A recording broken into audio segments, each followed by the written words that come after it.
Aló, ¿me pueden escuchar? Sí, doctor. Buenas tardes. Sí se escucha bien porque ayer ya leí tarde que se escuchaba bajo. ¿Se escucha bien, doctor? Ya, muy bien. Vamos a compartir entonces. Mm.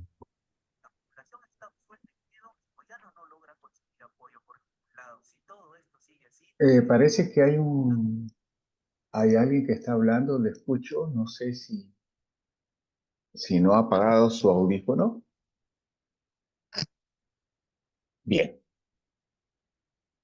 Hoy día vamos a desarrollar inmunidad efectora y también voy a desarrollar fundamentos del complejo mayor histocompatibilidad. He tratado de simplificar mucho la clase para hacerla didáctica. Así que comencemos. La inmunidad efectora es la respuesta del sistema inmunitario a un estímulo. Podríamos decir a un estímulo antigénico, ¿no? Pero sin embargo, por razones didácticas, cuando el sistema inmunitario innato es el que responde, reconoce patrones moleculares. Y cuando el que responde es el sistema inmune adaptativo, se denomina antígenos. Por eso lo vamos a dejar acá en un estímulo a través de sus componentes celulares del sistema inmunitario innato y adaptativo. O sea, es la respuesta mediada por células del sistema inmunitario tanto innato como adaptativo. Acá nosotros vemos en la inmunidad innata, ya este gráfico lo hemos presentado, donde la característica de esta inmunidad innata es su respuesta rápida. Su respuesta rápida no tiene una memoria privilegiada como la inmunidad adaptativa, no es tan especializada como la inmunidad adaptativa, pero es muy importante y nos permite sobrevivir por esa capacidad de actuar rápido. Ya habíamos dicho que la inmunidad adaptativa, mediada por linfocitos B y los linfocitos T, es una respuesta mucho más específica, mucho más potente, tiene una memoria mejor y una respuesta más de mayor especialización. Tenemos que el linfocito T, también lo habíamos explicado, puede ser CD4 o CD8. Un linfocito T, cuando reconoce un antígeno, se va a expandir clonalmente y se va a convertir o se puede convertir en un linfocito T efector. Un linfocito B, cuando reconoce un antígeno, se va a especializar en célula plasmática y esta célula plasmática va a producir anticuerpos. Vamos a ver en este caso inmunidad innata, la célula dendrítica que está catalogada como la mejor célula presentadora de antígenos. Vemos acá, está reconociendo un pan de este microbio, lo va a procesar y lo va a presentar a través del complejo mayor de histocompatibilidad que hemos dicho que lo presenta al receptor T, que presenta un pectioantigénico. Este pectioantigénico es la señal. Esta sinapsis inmunitaria presentando el pectioantigénico se llama señal 1. La molécula coestimuladora se llama señal 2. ¿Y qué van a lograr del linfocito naive o linfocito virgen? Que éste tenga una expansión clonal y se convierta en un linfocito T efector que va a generar una respuesta. Entonces, la activación del linfocito T-naive se expande clonalmente y se diferencia en una célula T efectora. ¿Qué pasa con un macrófago? El macrófago, a través de sus receptores, PRR o de otro tipo, va a reconocer un microbio y lo va a fagocitar. Y va a estar en el interior del macrófago. Presenta el pectioantigénico del microbio al linfocito T efector, y el linfocito T le ordena al macrófago que aniquile a estos microbios que tienen en su interior, el macrófago. Acá está vivo el microbio, acá está muerto. Entonces, la activación del macrófago por un linfocito T efector genera que los microbios intracelulares que estuvieran en el macrófago mueran por eso. Es importante esta relación, ¿no? Y acá tenemos un linfocito B que ha reconocido antígenos del microbio, que también lo internaliza y lo presenta al linfocito T efector. Y este linfocito B va a convertirse en célula plasmática. La activación del linfocito T efector activa el linfocito B y este se convierte en célula plasmática para que produzca anticuerpos. ¿Qué podemos ver acá? En este gráfico ya en conjunto, acá es un linfocito T virgen que es activado por una célula dendrítica, por una célula dendrítica. Y en esta interrelación se originan los linfocitos T efectores. Y estos T efectores activan al macrófago, activan al linfocito B para que eliminen los microbios intracelulares del macrófago y el linfocito B se convierte en célula plasmática y produzca anticuerpos. Importante recalcarlo, ¿no? Y entonces, ¿qué más podemos decir al respecto? Podemos decir que las células presentadoras de antígeno son la célula dendrítica, el macrófago y el linfocito B. Estas dos podríamos decir de la inmunidad innata y el linfocito B de la inmunidad adaptativa. Y que el linfocito T virgen es activado solamente por la célula dendrítica. Quienes lean artículos recientes van a encontrar que eso no siempre es así, pero en términos generales se ha aceptado como tal. En el complemento, miren, el complemento tiene tres vías, ¿no? Una vía alterna, que también se llama vía alternativa, una vía clásica mediada por anticuerpos y una vía de las lectinas que se unen a la mano, ¿no? Entonces, ¿cuáles son las funciones efectoras del complemento cuando éste se activa? El C3 se va a desdoblar en C3A y en C3B. ¿Y el C3A qué ocasiona? Inflamación. ¿Y el C3B qué ocasiona? Se une a los microbios. Y ese recubrir a los microbios los hace más apetecibles para los macrófagos para que sean fagocitados por el macrófago. Cuando se une el C3B al microbio, eso se denomina opsonización. Y la opsonización indica que se hace más apetecible, se potencia, se facilita la fagocitosis por los macrófagos o por las células que fagociten. Si llega a C5, el C5 se va a desdoblar en C5A y en C5B. C5A, responsable de inflamación, y C5B es el inicio, la molécula que inicia la formación del complejo ataque membrana.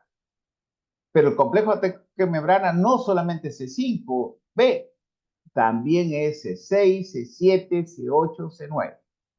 Entonces, las funciones efectoras del complemento son inflamación, opsonización y lisis del microorganismo. Porque este complejo de ataque membrana, ¿cuál es su función? ¿Qué es lo que hace finalmente? Le hace poros a las células para que ahí se inicie la lisis de la célula a la cual se ha unido el complemento.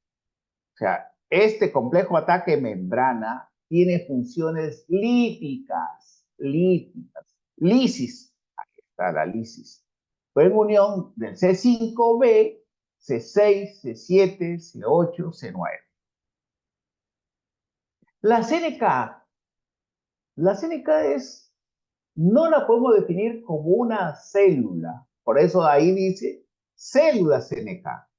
Es un grupo de células. Algunos NK van a tener receptores para la fracción constante de la inmunoglobulina G. La inmunoglobulina G se ha unido a esta célula que está infectada por estos virus. Se une acá a este anticuerpo, a este antígeno, y el NK reconoce la fracción constante de la IgG. Ese receptor que reconoce a la fracción constante de la IgG se denomina CD16. ¿Ven? Entonces, esta es una lisis mediada por anticuerpos. Simple, ¿no? De explicar. Lisis mediada por anticuerpos. ¿Este anticuerpo quién lo produjo? El linfocito B, que se convirtió en célula plasmática. Esta célula era una célula normal que se infectó con virus. Y el NK no ataca directamente a la célula, sino se une primero a la fracción constante de la inmunoglobulina G, para lo cual tiene un receptor que se llama CD16. CD16. Acá ya es por receptores activadores y receptores inhibidores. El NK tiene estos dos receptores, receptor activador y receptor inhibidor. Lo primero que ataca es a través de su receptor activador y se une aquí en este receptor activador al ligando del receptor activador. Se une a ese receptor. Después se une el receptor inhibidor. ¿Y a quién se une al receptor inhibidor? Al MHC1. ¿Y qué es el MHC1? El complejo mayor de histocompatibilidad.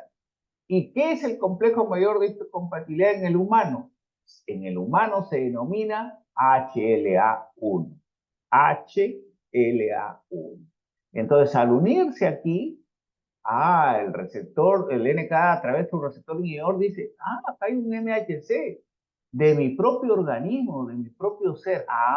Disculpa, le dice a la célula, no te puedo matar porque tienes un receptor MHC1. El MHC1 inhibe al NK y lo deja de atacar. Él de inicio iba a atacar, pero al reconocer el MHC1 a través de su receptor inhibidor, el NK se inhibe. Por lo tanto, no va a haber lisis, no hay lisis, porque el NK reconoció el MHC propio, a pesar que la célula estaba infectada.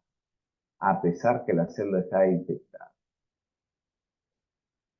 Otro caso puede haber que solo haya el reconocimiento sea a través del receptor inhibidor al MHC1, pero el receptor activador no se unió al ligando. Si no se une al ligando, tampoco hay lisis, porque no hay unión del receptor activador.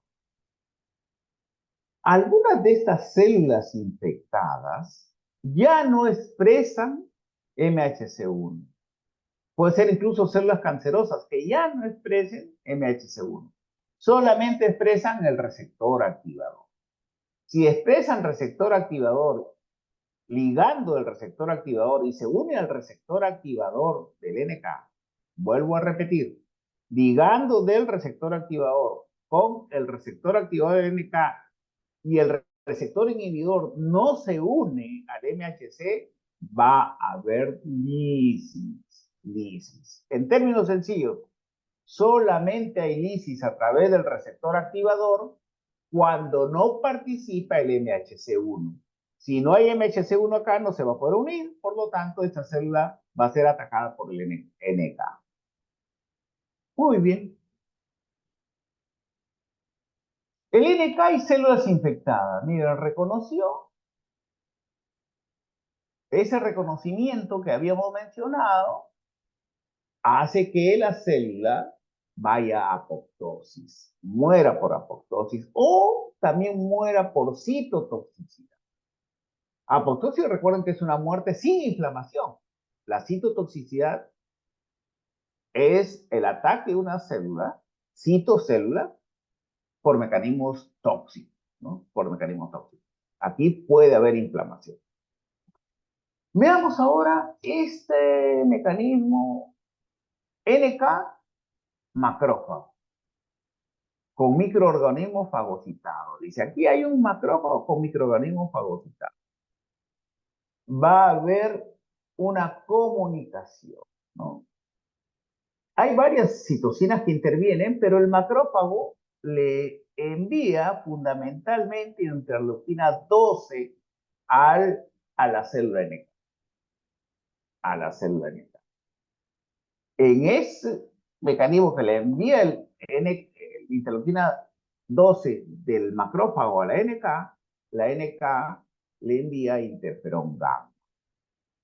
Y ese interferón gamma ocasiona que el macrófago destruya a estos microorganismos intracelulares.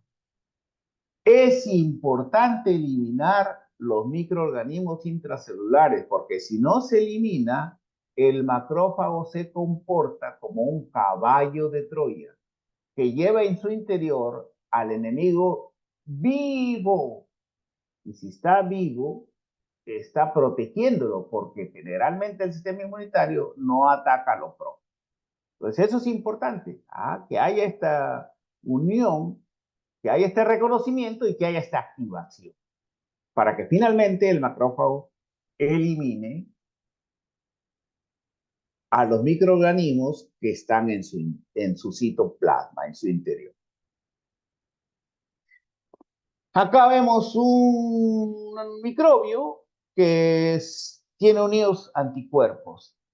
Por esta fracción Fc va a unirse a los receptores. Aquí se une a los receptores y esto finalmente ingresa, permite el ingreso del microbio al interior del macrófago. Entonces, ¿qué ha habido? Oxonización, unión de los microorganismos oxonizados a los receptores Fc, que el macrófago también tiene receptores para la fracción constante de la IgG, y se activa el fagocito, lo fagocita y elimina finalmente, mata al microorganismo ingerido. Mata al microorganismo ingerido. La inmunidad innata, veamos acá, el natural killer con el macrófago, interleuquina 12 le pasa el macrófago al natural killer, el natural killer le envía interferón gamma. Este macrófago se activa y ya sabemos que va a eliminar al micrófago.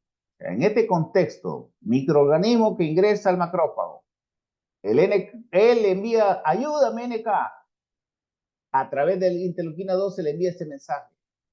La ayuda le envía el NK al macrófago a través del interferón gamma. Este macrófago se activa y destruye al microorganismo.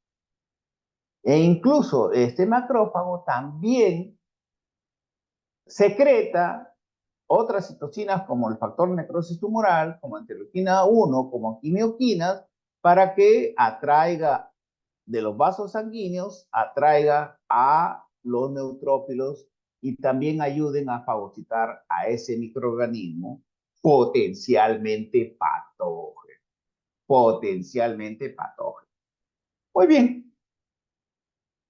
En la inmunidad adaptativa ya hemos dicho que la célula dendrítica activa al linfocito T virgen, al linfocito T virgen. Hay una expansión clonal y este linfocito puede secretar varias citocinas. A través del interferón gamma activa el macrófago. Miren, una célula pequeña, acá una célula mucho más grande.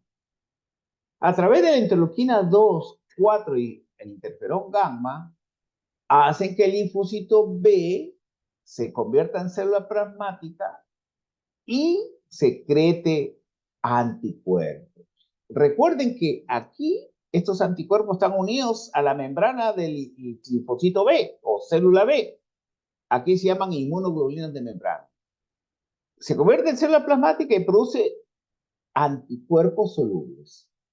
Ambos tienen la misma especificidad para el antígeno que los estímulos. ¿Qué función tiene la interleuquina 2? Aparte de que vemos acá que sobre el CD8 hace que se diferencie este CD8 en un linfocito T citotóxico, citolítico, que va y ataca directamente a las células infectadas. Esta interleuquina 2 se usa mucho en medicina para expandir poblaciones celulares. Hace que potencia la expansión clonal. Si vemos todo en conjunto, ya lo que hemos dicho, tanto en inmunidad innata como inmunidad adaptativa.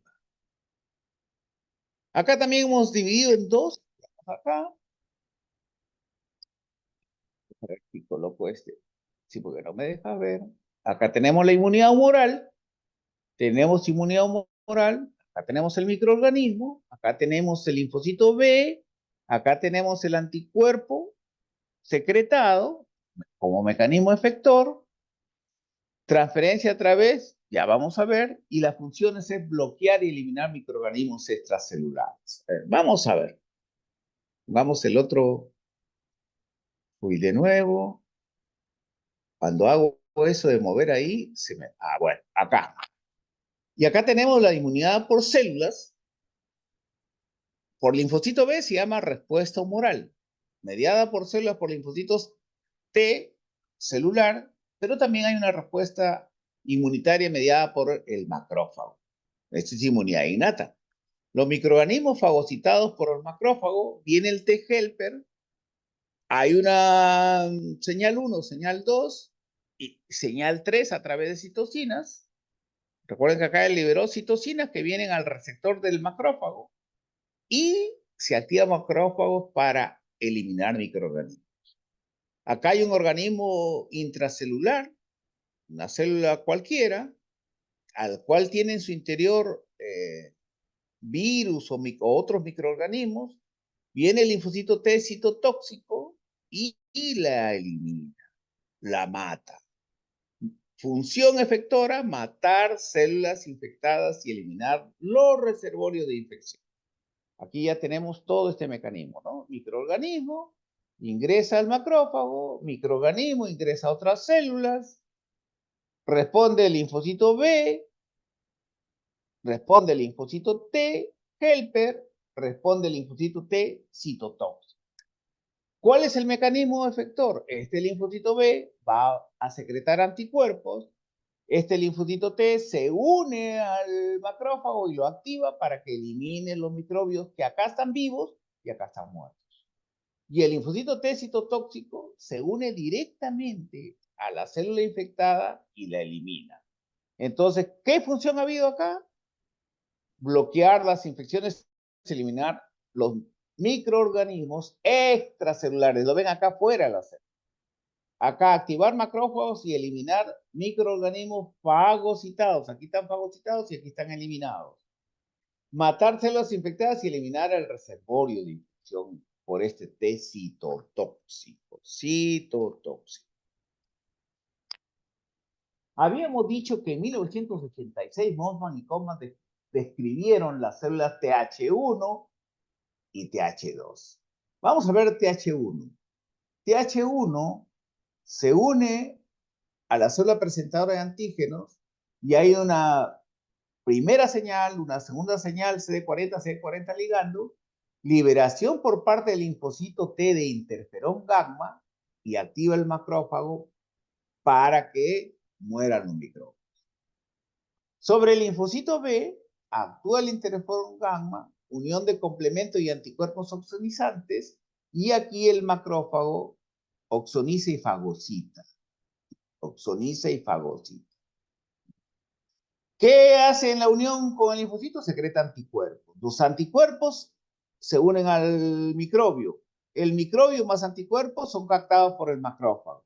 Entonces, de toda esta interrelación, el linfocito B con TH1, lo que hace que este linfocito B produzca anticuerpos, se unen a los microbios y este complejo microbio-anticuerpo es reconocido o se une, el macrófago lo reconoce y a través de un receptor de la fracción constante los internaliza para fagocitarlos. Y sobre el neutrófilo, activación de neutrófilos y potenciación de la muerte microbiana. Vemos entonces, ¿qué vemos acá? Una interrelación entre la inmunidad adaptativa y la inmunidad innata. El TH2, en cambio, a través de interleuquina 4, y en esta unión, señal 1, señal 2, CD40, ligando CD40, va a promover la producción de anticuerpos neutralizantes en el humano. Eso es lo que nos interesa, porque también todos estos experimentos se hacen en ratón. También, a través de diversas señales, la potenciación de inmunoglobulina E. Y la inmunoglobulina E, recuerden que se unen a las células cebadas, se degranulan estas células cebadas y liberan histamina, entre otros componentes.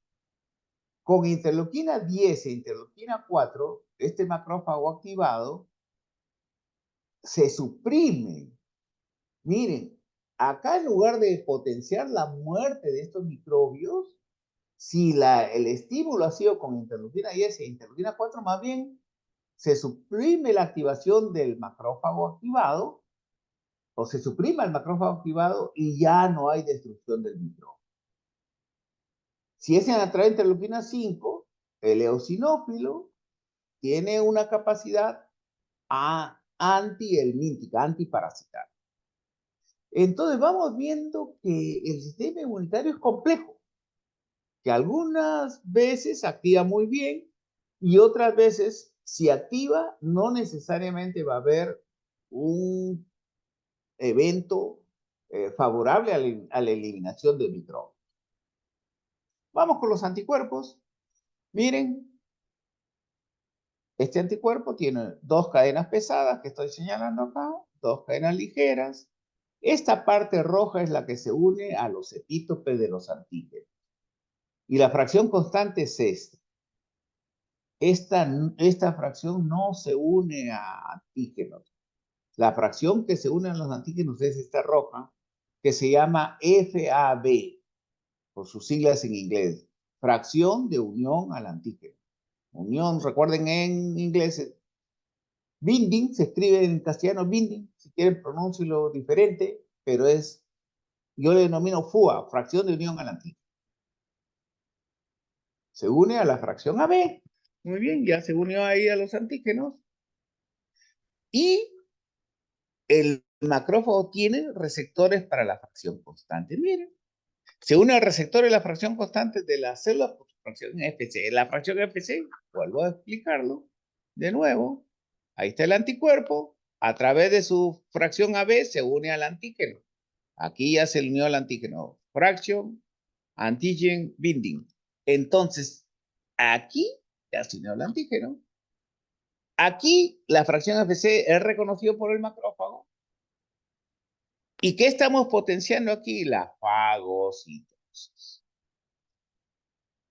Ya habíamos dicho que tiene cadenas pesadas, dos cadenas pesadas y dos cadenas ligeras. Miren, las cadenas ligeras son cortas, las cadenas pesadas son largas. Cada uno de estos rectángulos son los dominios, Dominio de la fracción variable y dominio de la fracción constante. Uno que se une al antígeno, ligero que se une al antígeno, pesado que se une al antígeno. Pesado que se une al antígeno, ligero que se une al antígeno.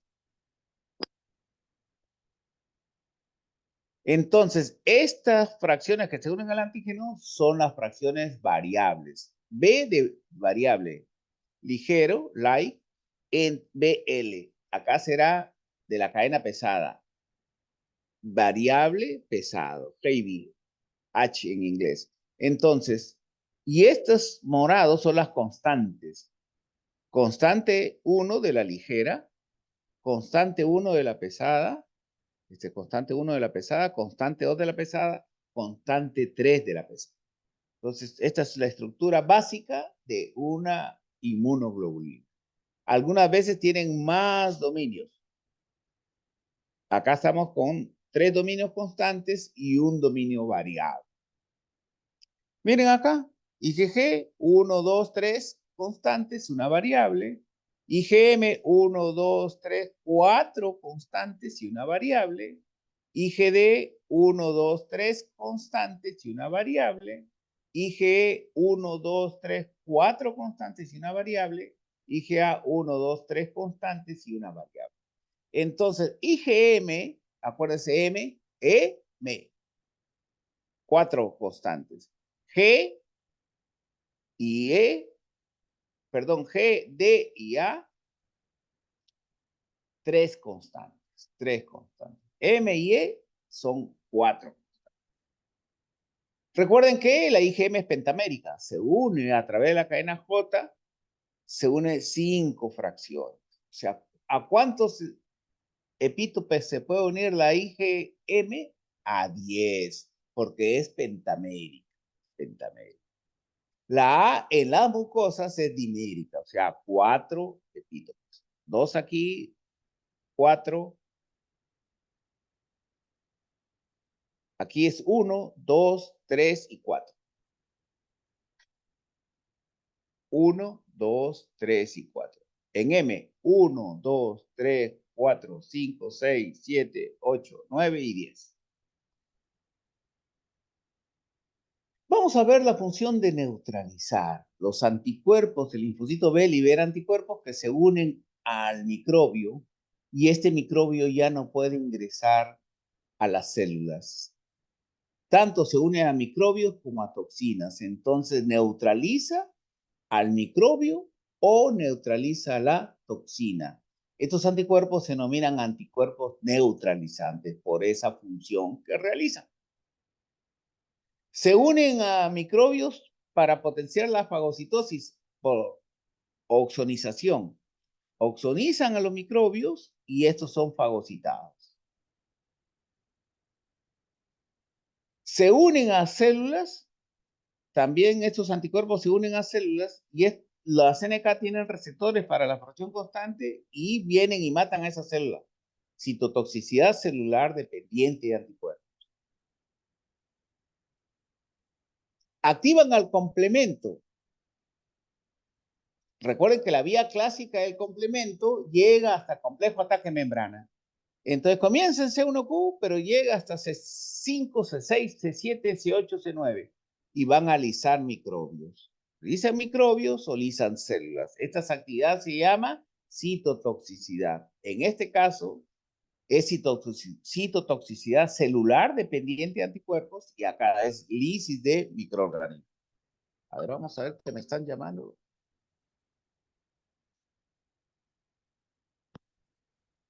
Entonces, es eso importante. Y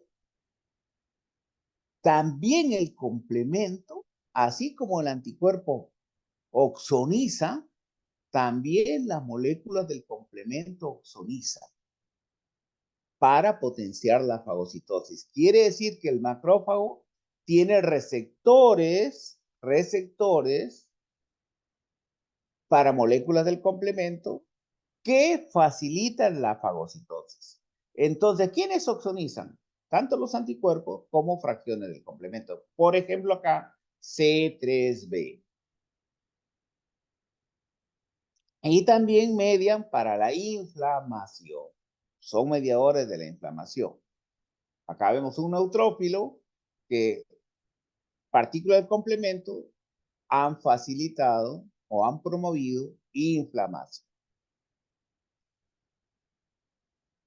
Vemos acá una interrelación, acá linfocito helper, linfocito B.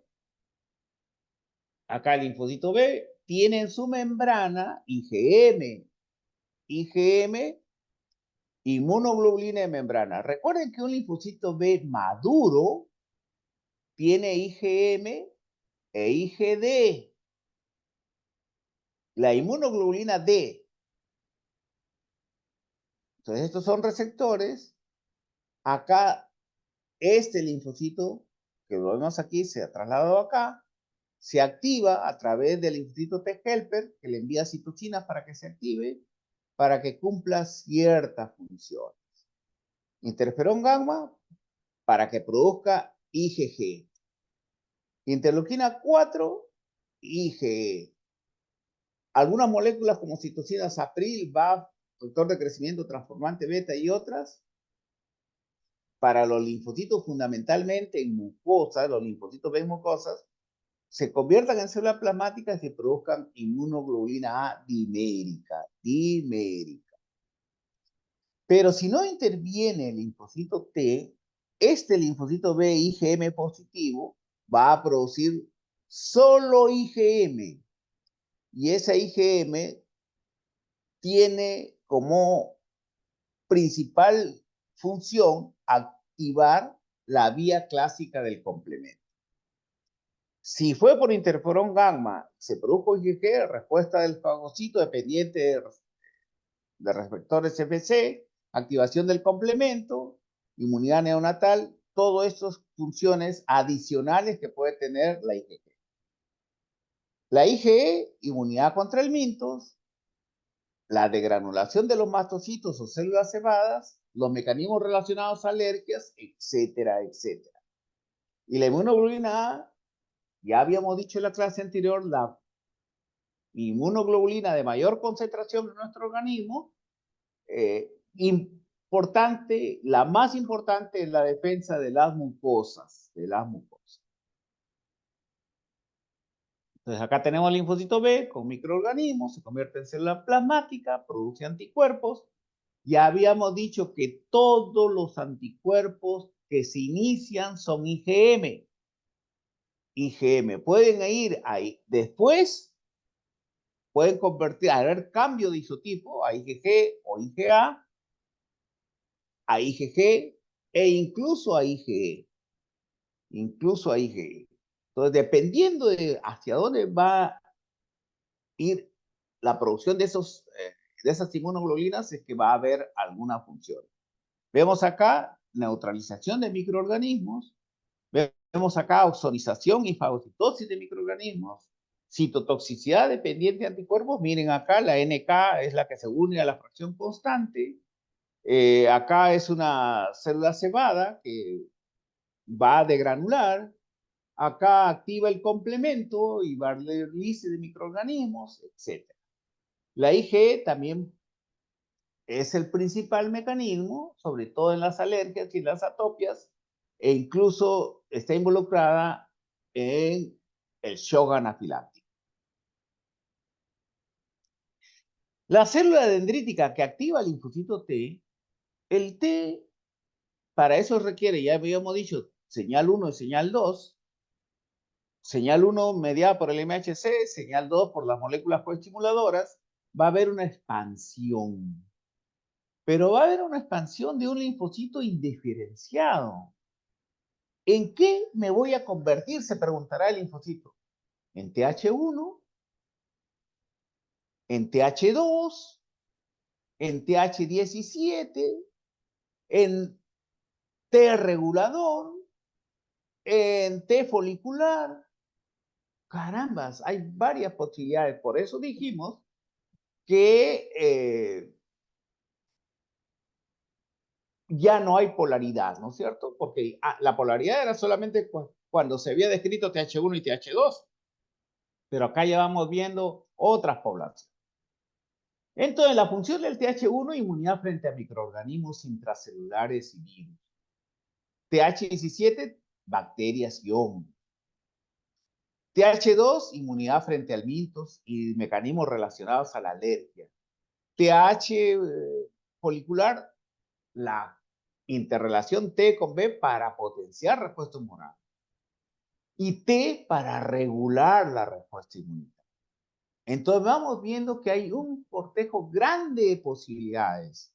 E incluso algunos autores mencionan que este TH1 se puede convertir en TH17 este TH17 en TH2, este TH2 en otros linfocitos, dependiendo de qué citocinas hay. Si hay interleuquina 2 y factor interferón gamma, vamos a TH1. Si hay interleuquina 1, 6, 21 y 23, vamos a TH17. Si hay interleuquina 4, TH2, 21 en TH folicular, interferón, factor de transformante beta, interleuquina 10, podemos ir a T reguladores, etcétera, etcétera. Entonces, estos mecanismos son importantes para ver la plasticidad de la respuesta inmunitaria. TH2 ya vemos, ya lo hemos dicho, interleuquina 4, inmunoglobulina E, interleuquina 5, interleuquina 10 y 4, que son fundamentalmente inmunosupresores. El macrófago activado, inhibición del macrófago. Entonces, cada uno de estos mecanismos permiten la diferenciación en todo el cortejo de posibilidades que tiene el linfocito TH, que inicialmente se denomina TH0. Miren acá este mecanismo importante. Una inmunoglobulina M de membrana, esa M es de membrana, se une a epítopes. Acá la inmunoglobulina M no es pentamérica, es monomérica.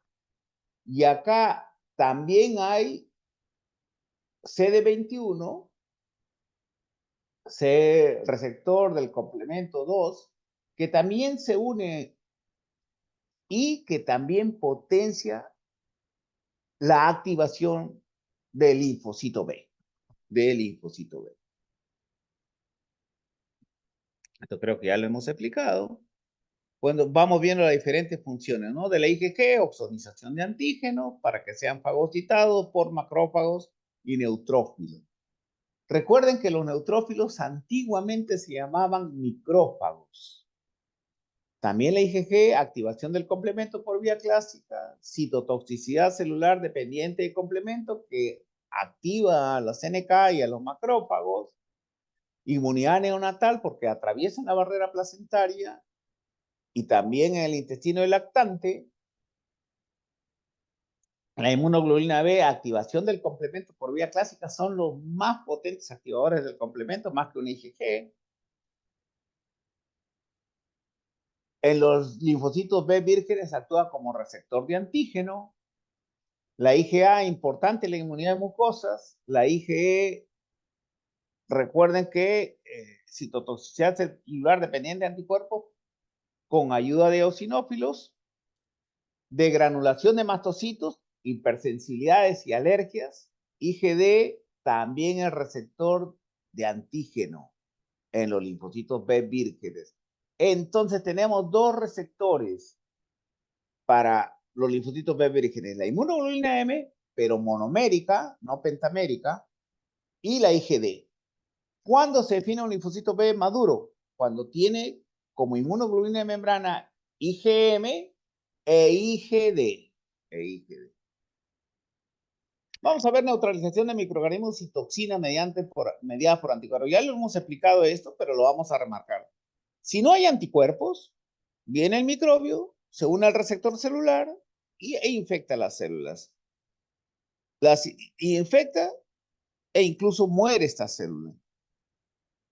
También infecta las células vecinas y estas células vecinas van a infectarse, o sea, va a proliferar la infección.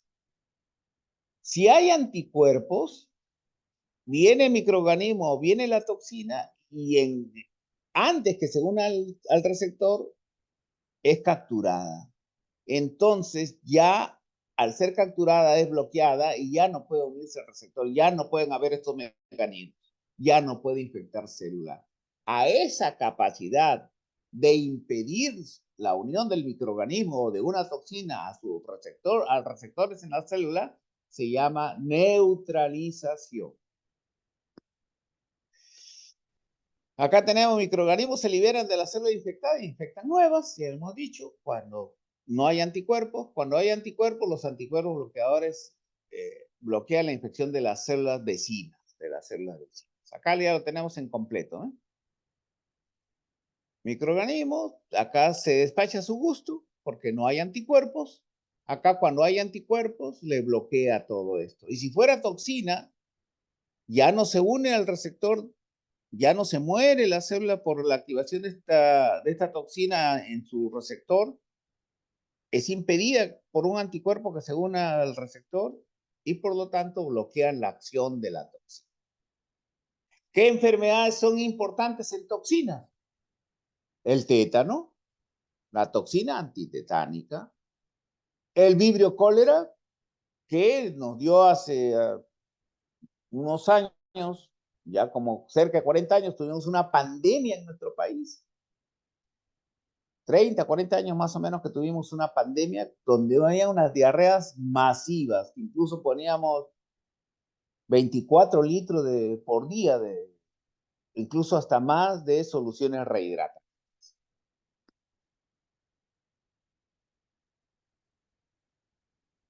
El complejo mayor de histocompatibilidad es de clase 1 y es de clase 2. Clase 1, una sola cadena pesada. Con dominios alfa 1, alfa 2, alfa 3, una molécula que le da estabilidad, la beta 2 microglobulina. Pero solo una cadena pesada. Miren quién atraviesa la membrana citoplasmática. La cadena pesada. Acá tenemos dos cadenas pesadas, alfa 2, alfa 1, beta 1, beta 2, y lo tenemos en células presentadoras de antígenos, ¿no? Tenemos en células presentadoras de antígenos. Entonces, sobre estas moléculas amarillas hay este círculo rojo. Este círculo rojo se llama péptido antigénico. Y esto deben de llevarlo toda su vida como conocimiento básico. Los linfocitos T se activan solo si les presentan los péptidos antigénicos a través de una molécula MHC. Tanto MHC clase 1 como MHC clase 2. Si la linfocito T no le presenta una célula presentadora de antígeno, estos péptidos antigénicos, no se va a activar. Entonces, la activación del linfocito T depende de esta molécula que sirve para que se una el péptido antigénico. Se llama restricción de la respuesta inmunitaria mediada por MHC. En otras palabras, en términos más sencillos, no hay activación del linfocito T si no le han presentado un péptido antigénico a través de un MHC de clase 1 o de MHC de clase 2. Recordemos que el complejo mayor de histocompatibilidad en el ser humano se llama antígeno leucocitario humano, HLA. Antígeno leucocitario humano. Clase 1 presenta al linfocito T CD8 y clase 2 presenta al linfocito T CD4. La mnemotécnica es 18, 24, 2 al 4, 1 al 8. Las células dendríticas también, cuando son inmaduras, tienen una alta capacidad de captar antígenos. Cuando maduran, tienen una alta capacidad de presentar antígenos. Aquí ya hemos dicho el linfocito T virgen, esa es su función, al linfocito T virgen. De ahí, una vez que se han unido al péptido antigénico, viajan a los ganglios para presentarlo a los linfocitos T específicos para esos antígenos. Recordemos que el ganglio linfático corresponde a los órganos linfoides secundarios, Mire, aquí he viajado desde la piel hasta el ganglio linfático. ¿Para qué? Para activar linfocitos T. ¿Para qué? Para generar defensa. ¿Para qué? Para luchar contra los antígenos que estimularon o que se unieron a esta célula dendrítica. Muy bien, muchas gracias. ¿Algunas preguntas si hubieran? Con todo gusto.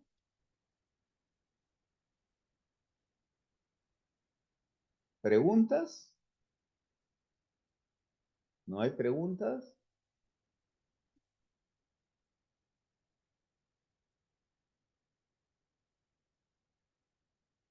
¿Aló?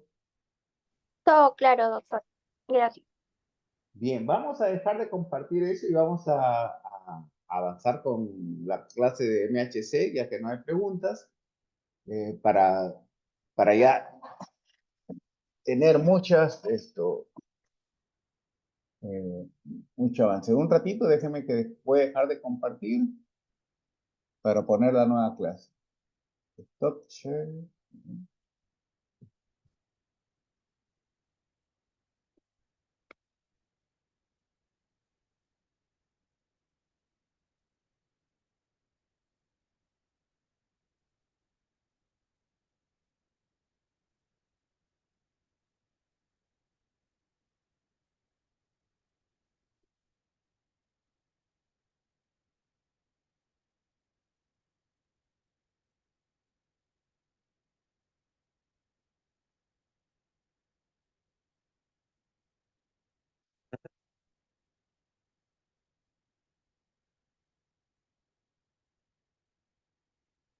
Bien,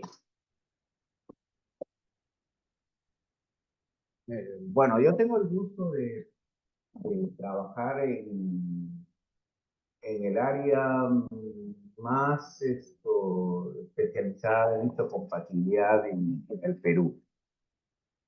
Nosotros trabajamos mucho este sistema relacionado fundamentalmente a los trasplantes. Y sí, no, todo nuestro equipo es bastante apasionado en el estudio de estas moléculas. Sirven para salvar vidas, para mejorar la expectativa de vida, para mejorar la calidad de vida. Este es un universo de conocimientos. Yo ya llevo más de 25 años trabajando en esta área y todavía tengo mucho por aprender. Más o menos creo que leo al día unas 2 a 3 horas de lectura en este apasionante mundo, ¿no? Me disculparán, a veces estoy acostumbrado a hablar en el nivel de histocompatibilidad que hablamos todos, todo el equipo, y a veces no comprendemos porque ya llevamos muchos años hablando lo mismo, y en mayor profundidad, que a veces lo hacemos muy complejo. Bien, ¿por qué está este cromosoma, no? En este brazo corto, el cromosoma 6, está codificado el complejo mayor de histocompatibilidad, que ya hemos dicho que en el ser humano se denomina HLA, y que es de clase 1 y que es de clase 2. Clase 1 con 3 regiones, que en la jerga de histocompatibilidad se llama locus, así como locos, pero la O final, reemplacen la O por la U, locus. Locus A, locus B, locus C. Clase 2, locus de P, de Q, de R. Pues ya vamos conociendo algo de esto. ¿Dónde está codificado? Genéticamente, todo está codificado, todos los genes están codificados en los cromosomas, todos los genes. Muy bien, entonces la codificación lo vamos a encontrar en los cromosomas. En este caso, en el brazo corto del cromosoma 6. Vamos a desarrollar con respecto a genes, a moléculas, su unión al péptido al MHC, a su función y a su importancia. Recordemos que fue descubierto el complejo mayor de histocompatibilidad en 1936 por Peter Gore. Pero dónde lo, perdón, vamos a ver dónde está acá el puntero láser? ¿Dónde lo descubrieron? En los ratoncitos endogámicos. Básicamente, después del entrecruzamiento por 20 veces de cepas de ratones, conseguimos ratones genéticamente idénticos. Eso no se puede hacer con el ser humano, pero sí con los animalitos de laboratorio. Acá tenemos a Peter Alfred Gore, 1907, 1961, murió de 54 años, muy joven murió este hombre que cuánto más aportes hubiese hecho. Y el otro investigador importante, George Davis Snell, que ratificó los descubrimientos de Peter Alfred Gore. Y aquí vemos a este ratoncito donde fue descubierto la genética del MHC. Si en el ser humano el MHC se llama HLA, en el ratoncito se llama H2. H2. En el ser humano fue descubierto por este señor, Jean Doucet. Jean Doucet, 1958. Y Jean Doucet lo descubre, miren, de una manera muy inteligente y muy racional. Habían personas que presentaban reacciones transfusionales que no se debían al glóbulo rojo. Y él dijo, si no se deben al glóbulo rojo, se deberán a los leucocitos, que se llaman también glóbulos blancos. Y enfrentó el suero del receptor con los leucocitos del donante y veían que aglutinaba. ¿Y cómo aglutinaba? Le denominaron antígeno leucocitario humano. ¿Bien? Que esos antígenos ocasionaban todas estas manifestaciones. Hubieron muchos investigadores, no me voy a detener a nombrarlos, sino para que vean la comunidad científica que participó en los estudios iniciales. Por ejemplo, Walter Fritz Böttger, que lo vemos acá, no era ni médico, ni biólogo, ni zootecnista, ni zoólogo, nada, era un matemático. Y cuán importante fue tener un matemático en estos estudios. Acá vemos varios investigadores renombrados. Acá lo vemos al famoso Paul Terasaki. Acá miren a John Van Rott, otro de las grandes eminencias del HLA. Y acá vemos a este bebé y a este señor 42 años después. Este niño se iba a morir si es que no recibía un trasplante. Y no tenía donante, había que tener un registro donante. Este señor, que ya hemos dicho su nombre, John J. Van Rott, creó el primer registro que se denomina Eurotransplant. Acá está este señor ya con todo recibiendo homenajes, ¿no? Y traer Eurotransplant era un registro para donar médula. Encontró una médula compatible para este niño y mírenlo, 42 años después. Este complejo mayor de histocompatibilidad HLA sirve también para estudios raciales, estudios de etnia, que pueden estudiar a diferentes partes del mundo, entre ellas África. Recuerden que ahora el término etnia debe ser reemplazado por grupo poblacional para evitar estos problemas de discriminación. Y otros investigadores no lo relacionaron ni con trasplantes, ni con estudios poblacionales. No, lo relacionaron con respuesta inmunitaria. Y ahí tenemos a Barun Benacerraf Lasri, un venezolano que estudió el complejo mayor de histocompatibilidad humano en la respuesta inmunitaria, por lo cual recibió el premio Nobel. Baruch Benacerraf Lasri. Cuando un gen tiene, el mismo gen, por ejemplo, el lado, tiene múltiples variantes, ya no se denomina gen, sino se denomina alelo. Entonces, estos genes que tienen múltiples variantes se denominan genes polimórficos. Entonces, a sus variantes se le denominan alelos. ¿Y dónde están? ¿Dónde se localizan? En el núcleo de la célula. En el núcleo de la célula. ¿Cuántos variantes tiene descritas a junio del 2024? Vamos a ver, ahí está escrito. Tenemos 39.600 variantes genéticas que se denominan alelos H. 27.717 para clase 1 y 11.910 para clase 2. Miren la enorme variabilidad.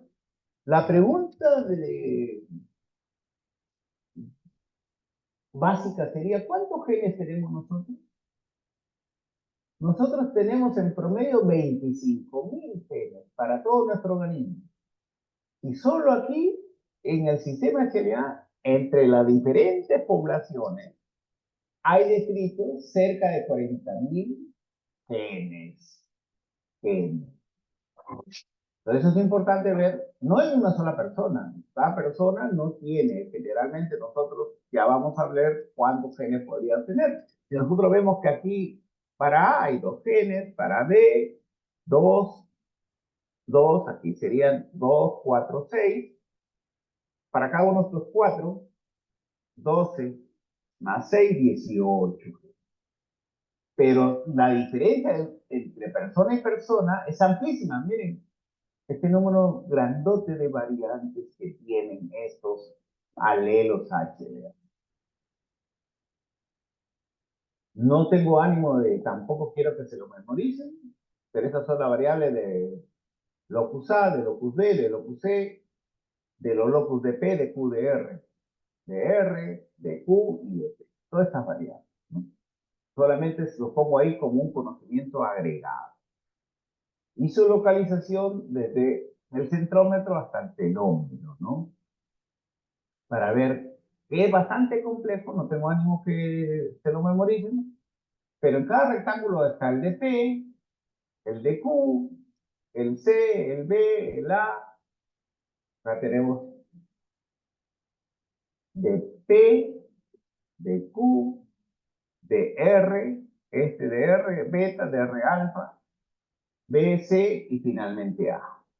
Y hay otros componentes que no los voy a explicar en esta clase. Pero en la célula, si está codificado en el núcleo los alelos, ¿dónde se expresa? En la membrana celular. En la membrana celular se expresa ABC, amarillo que ven acá con letras rojas, verde con letras rojas acá. ABC, ABC. ABC es clase 1, de P, de Q, de R es clase 2. Y se expresa por conjunto. Cada conjunto se denomina haplotipo, uno heredado del papá y otro heredado de la mamá. Entonces tenemos haplotipo 1, haplotipo 2. Y ambos se expresan tanto el papá como el de la mamá. Eso se denomina codominancia. Se expresan de diferente intensidad, mayor en linfocitos, menor en hígado, apenas en cerebro y músculo esquelético y casi nada o nada en la placenta y en el trofoblasta. Aquí están, clase 1, una sola cadena pesada, casi siempre no están así, vacíos no están, no, así vacíos no están. ¿Cómo están entonces? Unidos con sus pequios antigénicos. Ya sabemos que clase 1 presenta al CD8 y clase 2 al CD4.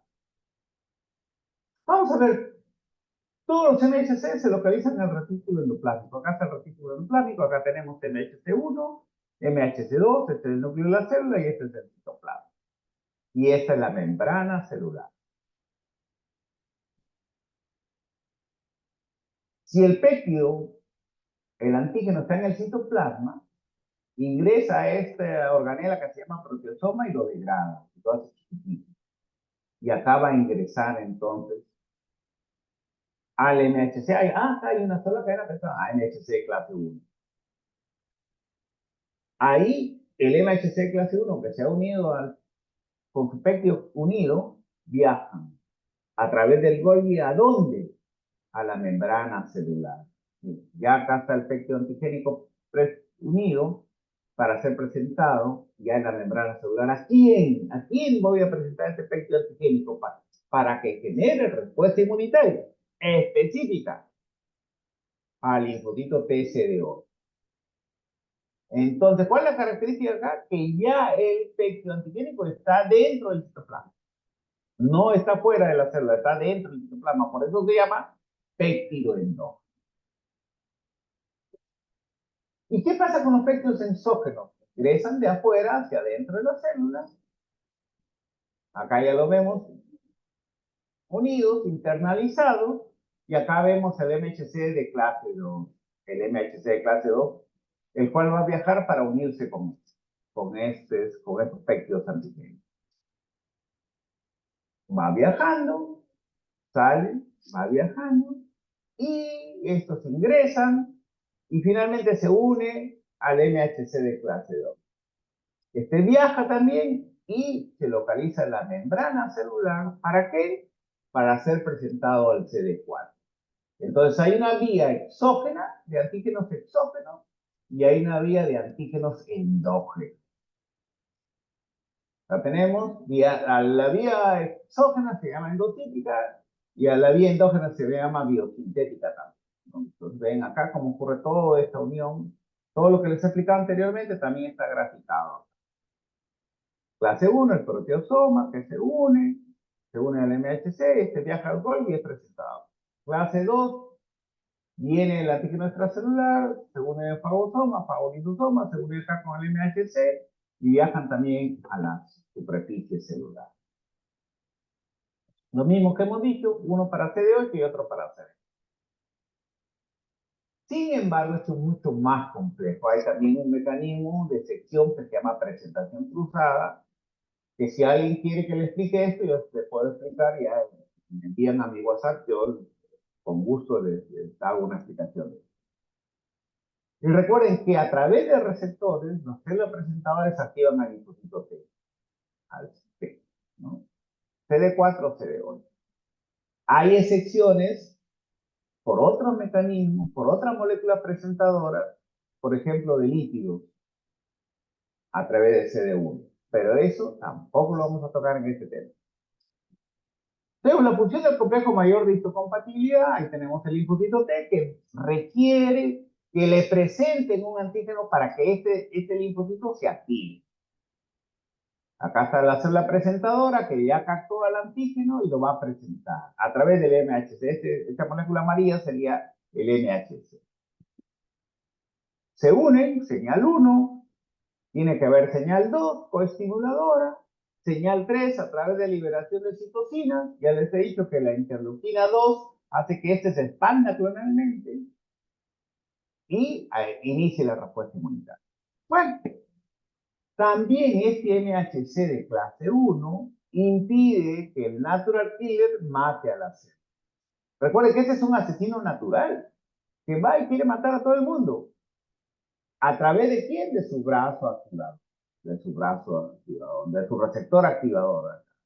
Receptor de muerte activador. Qué feo nombre, ¿no? Qué fuerte.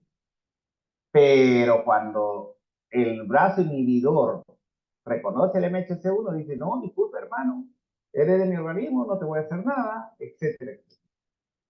En cambio acá, el natural killer, cuando el MHC1 no está presente, destruye a la célula, la mata a través de mecanismos en los cuales participan perforinas y gases, y va a destruir eso. También hay otras funciones del HLA como marcador de enfermedad. Acá tenemos, por ejemplo, en espondilitis anquilosante, el B27, si la persona tiene HLA B27, tiene casi 90 veces más de riesgo de hacer esta enfermedad de espondilitis anquilosante. Uveitis aguda, 10 veces más. Enfermedad de Gould-Pasteur, si tiene DRO, 16 veces más. Y así diferentes marcadores que hacen proclive, por ejemplo, el DR4, 15 veces más de riesgo relativo que la población en común. Entonces, también se le ha asociado al SLA a la predisposición de enfermedades. ¿Cuáles son las funciones? Ya hemos dicho, la función inmunitaria, presentar péptidos antigénicos, generar la señal 1, que se active la señal 2 y se active el linfocito. Acá estamos una célula dendrítica que ha ingresado un microbio, que es reconocido por los PRR, es presentada por el MHC, y hay señal 1, acá MHC, péptido antigénico, receptor T, moléculas coestimuladora B7, CD21. Se hereda, ya hemos dicho, de cada padre. Cada persona tiene dos haplotipos. Haplotipo azul, haplotipo verde, haplotipo morado, haplotipo rojo. Entonces los hijos, hijo 1 tiene haplotipo azul del papá y haplotipo rojo de la mamá. A, B. Si este es el A, este es el B en el papá, este es el C en la mamá, este es el D en la mamá. Otro hijo, A con C, con el moradito. A, C. Otro hijo, B, C. B con moradito, B, C. Y el otro hijo, B con el rojito, B, D. B, D. Entonces, esto es importante, ¿no? En trasplantes es importantísimo, sobre todo el trasplante de médula ósea. El 5, el hijo 5, miren, es azul y rojo. El hijo 1 y el hijo 5 son idénticos a nivel del sistema HLA, a nivel del complejo mayor de histocompatibilidad. Y este puede ser la primera opción para ser donante de médula ósea si el hijo 1 se enferma, el hijo 5 es su donante. Y esto es importantísimo para establecer. El hijo 3, no siendo hermanos de padre y madre, miren, totalmente diferente. Aquí azul y rojo, AD, aquí verde, B o morado, B, C. Entonces, aquí no hay compatibilidad, 0%. Acá comparten el rojo, antígenos maternos idénticos B. Entonces, el MHC es el sistema más importante en los trasplantes. Sin este sistema no podemos hacer trasplantes de una persona a otra. Entonces, siempre debemos promover la donación porque sin donantes no hay trasplante. El trasplante puede ser autónomo cuando uno mismo es su donante, puede ser singénico cuando tienes un gemelo idéntico, es un allo trasplante cuando es de otro ser humano, no todo el MHC puede ser idéntico, pero los otros genes no son idénticos.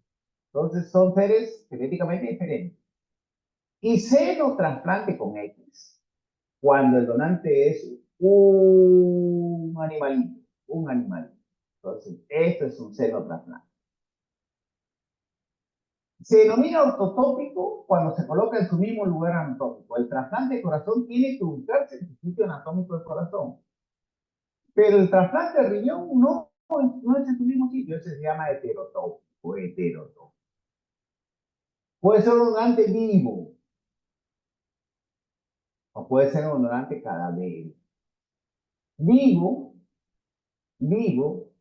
puede donar un segmento hepático, puede donar sangre de cordón umbilical, puede donar algunas veces fracciones del hueso. Por ejemplo, tenemos algunos pacientes que le van a recambiar todo el hueso, le van a poner una prótesis a la cabeza femoral.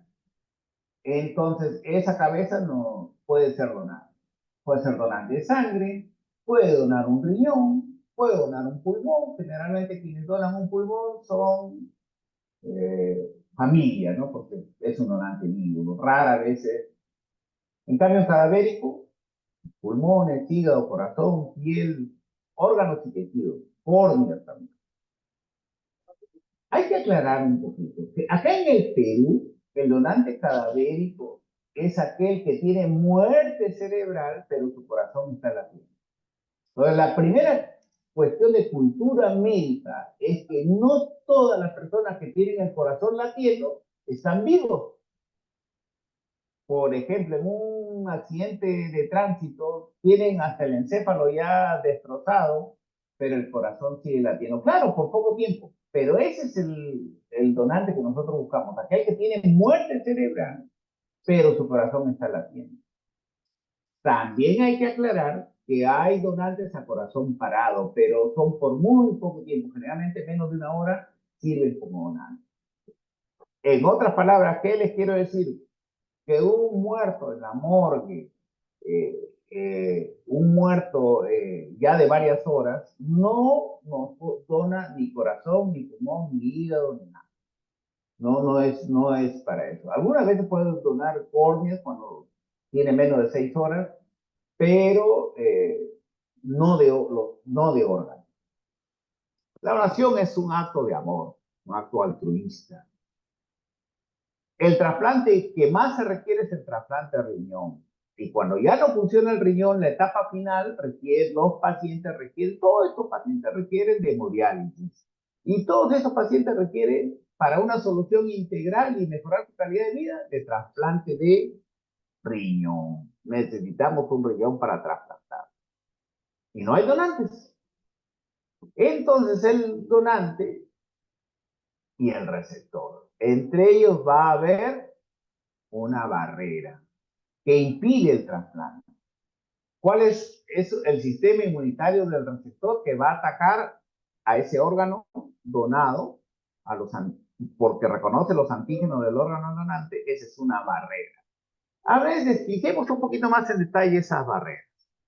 Las barreras son el sistema ABO, tiene que ser ABO compatibles, como una transfusión, pero solo del ABO, y tiene que ser HLA compatible. ¿Qué significa eso? Que el receptor no tenga anticuerpos contra los antígenos ABO del donante y que no tenga anticuerpos contra los antígenos HLA del donante. El receptor, este es el receptor y este es el donante. El trasplante más frecuente, ya hemos dicho, en todas las partes del mundo es el trasplante de riñón. Entonces, los estudios de histocompatibilidad sirven para seleccionar al receptor y seleccionar al donante. Seleccionamos el receptor cuando hay un donante cadavérico, ya ese donante ya existe el donante, ahí seleccionamos el receptor. Seleccionamos al donante cuando el paciente tiene leucemia y buscamos dentro de los hermanos quién es el hermano compatible. Así básicamente, en términos sencillos, es lo que estamos diciendo. Este para órganos y este para trasplante de médula ósea, que actualmente se llama trasplante progenitores hematopoyéticos. Entonces, esa búsqueda de compatibilidad entre el donante y el receptor, hemos dicho que básicamente es un acto altruista. Entonces, hay una etapa pre-trasplante, del trasplante y post-trasplante. Entonces, en todo eso, nosotros tenemos que tener en cuenta que la etapa del trasplante es la etapa más crítica porque el órgano que va a ser trasplantado tiene horas de ser viable el trasplante, de ser posible el trasplante. Y ya después del trasplante tenemos que vigilar a esa persona trasplantada para evitar o minimizar las consecuencias del trasplante. Y en el pretrasplante, reconocer a los pacientes que están enfermos y que requieren de un trasplante de un órgano. La compatibilidad se define que no hay anticuerpos donantes específicos en el receptor contra los antígenos del donante, contra los antígenos HLA del donante, contra los antígenos ABO del donante, para poder hacer ese trasplante. ¿Cómo se originan los anticuerpos tanto para ABO y para HLA? Bueno, en ABO tienen que ser compatibles, si no, no se hace la transfusión. Si hay error ahí, vamos a sensibilizar al paciente. Pero en el glóbulo rojo van leucocitos y ya he dicho que Jan Doucet descubrió el antígeno HLA en los leucocitos en una transfusión. O sea que aquí van glóbulos blancos. Los glóbulos blancos tienen antígeno HLA. Estos antígenos HLA son reconocidos por la persona que recibe la transfusión y generan anticuerpos anti-HLA. Otro mecanismo, trasplantes previos, y otro mecanismo, gestación. La madre crea anticuerpos anti-HLA, crea anticuerpos. Por eso una madre multigesta no es una buena receptora, porque tiene varios anticuerpos anti-HLA. En conclusión, ¿cuál de estos mecanismos genera mayor producción de anticuerpos? Las transfusiones sanguíneas.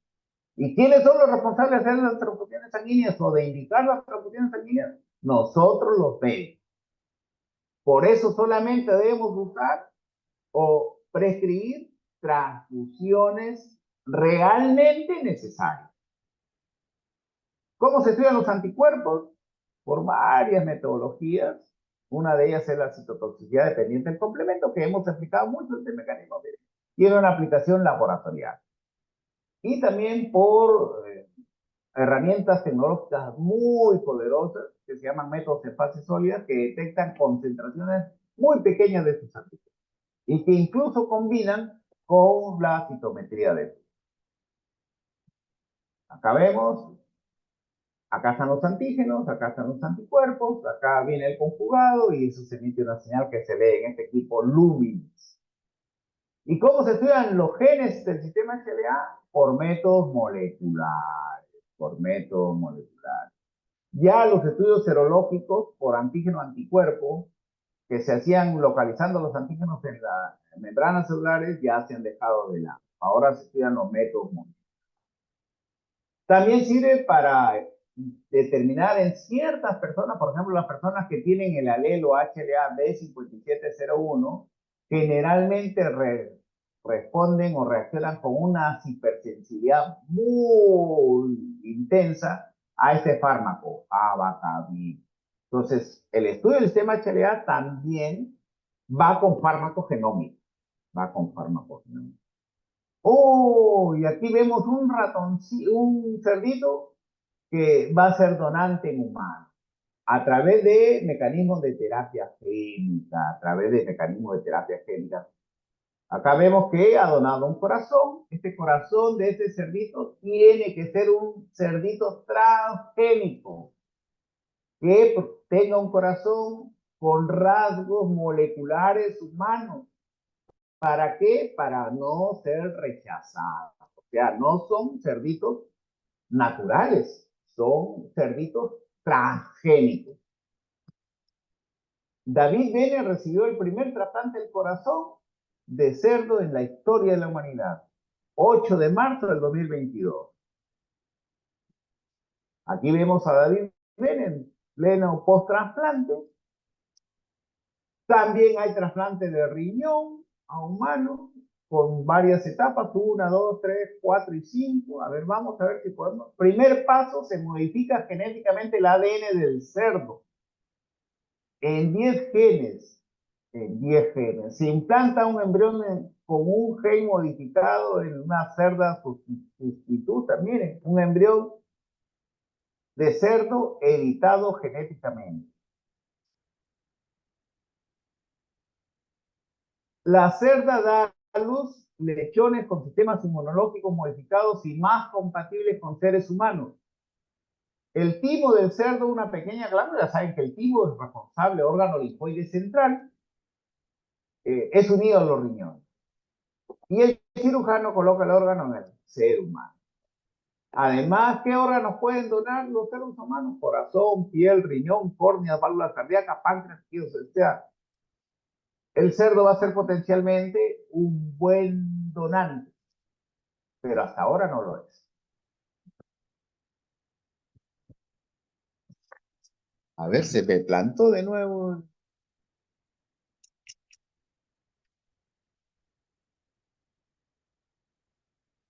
Voy a volver a compartir porque se plantó el...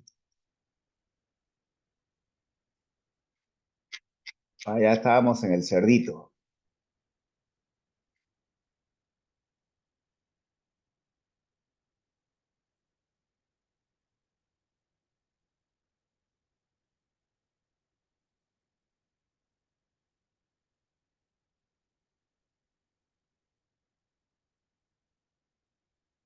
Ya hemos visto